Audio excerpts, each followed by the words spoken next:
What are you seeing right now? The air is acrid, I can tell you. I mean, look up this way. This is yet another fire right up this way. It smells like a car, certainly. Looks like it might be another car burning. Very, very hard to breathe in this area right now. And then if you look southeast here, down Reisterstown Road, you can see the smoke.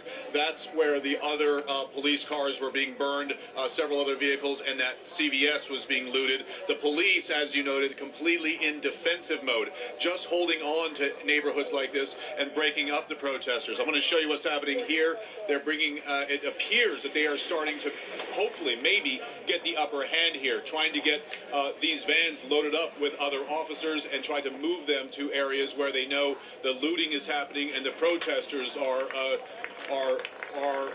bottle there, and the protesters are not even protesters at this point, just the looters and the rioters are basically having at it. Look down Reisterstown Road here. You can see the number of individuals who seem to be ready for the police to come down this road. I suspect as these vans filled with officers head down that way, it's not going to be a particularly good ride for them, but they're probably trying to get down to North Avenue, just a few blocks away where that CVS Hold on a moment, Miguel, hold on a moment, because these are live pictures. That's a police vehicle. Right in the middle of that crowd, you see people jumping on top of that vehicle, smashing windows. I don't know if anyone, police officers inside that vehicle or what, but these rioters, they don't seem to be concerned about getting arrested because they're out there in full force. Maybe some of them don't know. There are a lot of closed circuit cameras there. There's going to be videotape. The police say these people eventually will face justice for breaking the law, for looting, for breaking vehicles, for going after individuals. You see that CVS pharmacy. I suspect most of that pharmacy by now, at the left part of your screen, has already been looted. People are still going in and out. They're running in there. They're taking stuff. Who knows what they're doing inside. We saw also earlier a Rite Aid pharmacy not far away that was being looted. They were trying to get in, but security was a little tougher there. Vehicles on fire in the streets of Baltimore right now. Pamela Brown, what else are you learning? We're learning, actually, Wolf, the Baltimore police are asking for parents to find their children and bring them home. Find their children and bring them home. I know earlier today the mayor there in Baltimore had said that the after-school activities would go on as normal, and now we're hearing from Baltimore police that the situation is simply too dangerous, too chaotic, and so they're asking for parents to bring their children home. The Baltimore police, Wolf, have been actively tweeting throughout this unfolding situation, trying to keep the community up to date, and this is their latest plea to the community to bring their children home from school. Also, Wolf, we know that the Baltimore police have issued this threat against law enforcement with these three gangs that Jeffrey Toobin talked about earlier, the Black Gorilla family, Crips and Bloods. I've been speaking to officials who have prosecuted some of these gang members, and they say that it's extraordinary that these gangs are sort of uniting, coming together to target police. These are gangs that are normally fighting over the turf. They usually don't like each other, and the fact that they're now coming together to target law enforcement reflects the amount of frustration there on the ground. And what's so frustrating, Tom Fuentes, is that all this was advertised hours and hours ago, that the demonstration today was going to turn violent and potentially even bloody. This is not a huge secret, but what I hear you saying is the police deliberately made a decision to keep a low profile, to not exacerbate what clearly was already a very tense situation. I think it's pretty clear, because in any attempt for the police to arrest somebody, that means they're going to have hands-on wrestling match, have to use force and all. That's going to completely agitate everybody. It's going to be the whole, mayhem all over again. But I'd like to go back to one statement the mayor made recently over the weekend.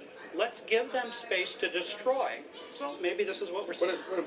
Mayor Stephanie Rawlings-Blake, what did she mean by that? I have no idea what she meant, but maybe this is what she meant. Let them have a few buildings. I'm sure she did. I know Mayor Stephanie Rawlings-Blake. I'm sure she did not want to see this unfold in her city. When people read that kind of stuff, and when that gets out publicly, then what does that say? And we're not seeing a police response, so, maybe it's unrelated, but the police have made a decision not to take on these groups the way they should and prevent this kind of looting. Clearly, they're MIA right now at several of these key locations. Presumably, the police, they should be there. They should be protecting not only property, but life as well. But so far, we don't see them at these various locations. We see several police cars being burnt and destroyed, and we see looters going in there and carrying stolen goods out of that CVS pharmacy. Pamela Brown, you wanted to make a statement? Well, no, when you look at this scene, it reminds you of Ferguson. It's you got to compare the two. When we saw the rioting, the mayhem unfolding there as well. But it is interesting you point out we don't see the police there, and it makes you wonder if perhaps they are being timid in the wake of what we've seen in other situations. Look at this picture, Jeffrey Tubin. Look at this. This is a picture of a CVS pharmacy, and casually people are just going in there, walking. They're not even running. They're going in there, stealing whatever the hell they want to steal in there, and then they're leaving. And I don't see any police there. Where are the police? I have no idea, and Baltimore will spend a long time explaining where they are. But let's just be clear. These are not protesters. These are not demonstrators. These are criminals who are stealing things out of there. And the idea, it's also, remember, this is not just property. People work in the CVS. There are employees who work in all their stores. Who was protecting them?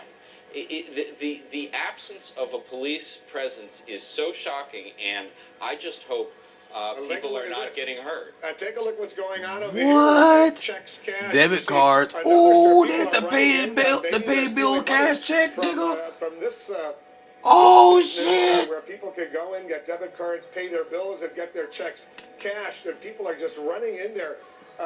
Why did the police, Tom Fuentes, retreat in a situation What? like this? This is like, this is robbery. They're just going through the window right now, and presumably they're going to come out with some cash. I don't know what's going on over there, but I don't remember seeing anything like this in the United States of America in a long time. It's been a long time. And I think that, we were under the impression that the state police were nearby staging, behind the scenes so it didn't look Damn, like these motherfuckers in the pay your bill place, son. the protective equipment and the armored cars.